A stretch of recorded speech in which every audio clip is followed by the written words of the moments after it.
Hi all, welcome back to our channel. ഞാൻ ഇന്ന് നിങ്ങളോട് ഒരു ചോദ്യം ചോദിക്കുകയാണ്.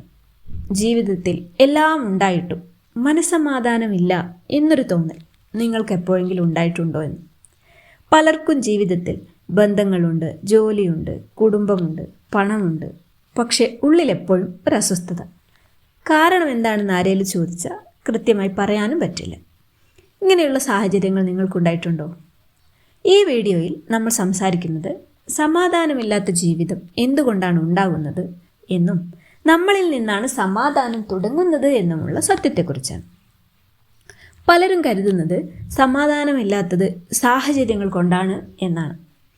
ഭർത്താവിൻ്റെ സ്വഭാവം, ഭാര്യയുടെ പ്രതികരണം, ജോലിയുടെ സമ്മർദ്ദം, കുടുംബ പ്രശ്നങ്ങൾ, മാതാപിതാക്കളുടെ അമിത ഇടപെടൽ. അതെ, ഇവയെല്ലാം കാരണമാകാം.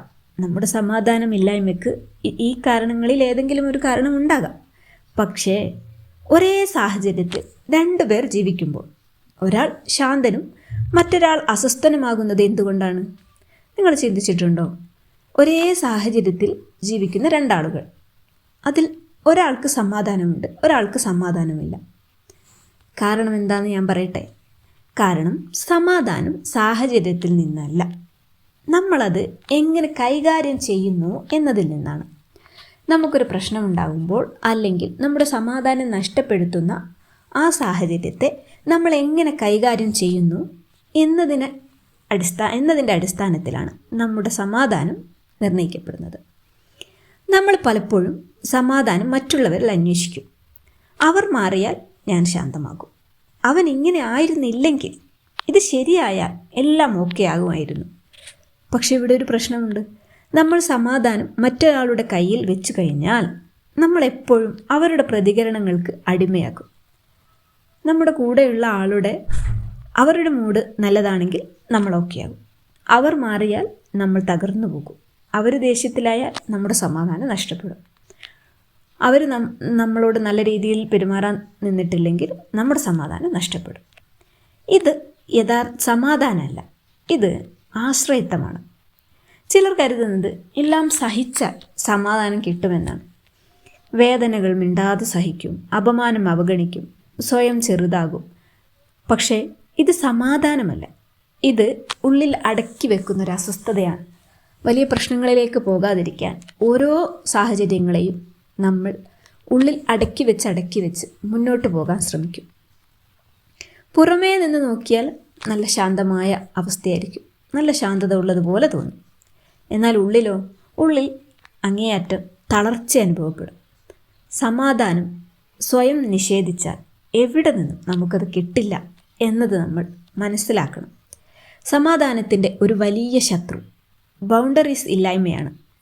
എല്ലാവർക്കും എല്ലായ്പ്പോഴും അവൈലബിൾ ആയിരിക്കുക, വേണ്ട എന്ന് പറയാൻ പേടി, സ്വന്തം ലിമിറ്റ്സ് അറിയാതെ ജീവിക്കൽ, ഇവയെല്ലാം മനസ്സ് പതുക്കെ ക്ഷീണിപ്പിക്കും. സമാധാനം തുടങ്ങുന്നത് എവിടെയാണെന്ന് പറയട്ടെ. ഇത് എനിക്ക് ശരിയല്ല എന്ന് തിരിച്ചറിയുമ്പോൾ ബൗണ്ടറീസ് വെറുപ്പല്ല, അത് സ്വയം സംരക്ഷിക്കാനുള്ള ഒരു മാർഗമാണ് എന്ന് മനസ്സിലാക്കുന്നിടത്താണ് സമാധാനം തുടങ്ങുന്നത്. സമാധാനമുണ്ടെങ്കിൽ ജീവിതത്തിൽ പ്രശ്നങ്ങൾ ഉണ്ടാകില്ല എന്ന് പലരും കരുതാറുണ്ട്. അത് ശരിയല്ല. സമാധാനമുള്ള ജീവിതത്തിലും പ്രശ്നങ്ങൾ വരും, വേദന വരും, കുഴപ്പങ്ങൾ വരും. വ്യത്യാസം ഇതാണ്: സമാധാനമുള്ളവർ പ്രശ്നത്തിൽ തന്നെ സ്വയം തളച്ചിടില്ല. അവർ പ്രശ്നത്തെ നേരിടും, പക്ഷെ അത് സ്വയം തകർക്കലിലൂടെ ആയിരിക്കില്ല. ഇവിടെ ഒരു സത്യം വളരെ ക്ലിയറായി മനസ്സിലാക്കണം. നിങ്ങളുടെ സമാധാനം മറ്റൊരാൾ നൽകുന്ന ഒന്നല്ല, അത് നിങ്ങൾ തന്നെ തിരഞ്ഞെടുക്കേണ്ടതാണ്. ഞാൻ എന്തിന് റിയാക്ട് ചെയ്യണം? ഞാൻ എന്ത് വിട്ടുകളയണം? ഞാൻ എവിടെ നിൽക്കണം? എവിടെ നിന്ന് മാറി നിൽക്കണം? ഇവയെല്ലാം നിങ്ങൾ തീരുമാനിക്കുമ്പോൾ സമാധാനം പതുക്കെ വരും. പെട്ടെന്ന് വരുമെന്നല്ല, സാവധാനത്തിലാണെങ്കിലും അത് വലിയ മാറ്റത്തിലേക്കുള്ള തുടക്കമായിരിക്കും. സമാധാനമില്ലാത്ത ജീവിതം നമ്മുടെ വിധിയല്ല, പക്ഷേ സമാധാനം നേടാൻ നമ്മൾ സ്വയം ഉത്തരവാദിത്തം എടുക്കണം എന്ന് മാത്രം. മറ്റുള്ളവർ മാറിയാൽ നമ്മൾ ശാന്തമാകും എന്ന് കാത്തിരിക്കാതെ നമ്മൾ മാറുമ്പോൾ ജീവിതം കുറച്ചുകൂടി ലളിതമാകും. നിങ്ങളുടെ സമാധാനം നിങ്ങൾ തന്നെയാണ് കണ്ടെത്തേണ്ടത്. അത് ഒരാളിൽ നിന്നല്ല, ഒരിടത്തു നിന്നല്ല, നിങ്ങളിൽ നിന്നാണ്.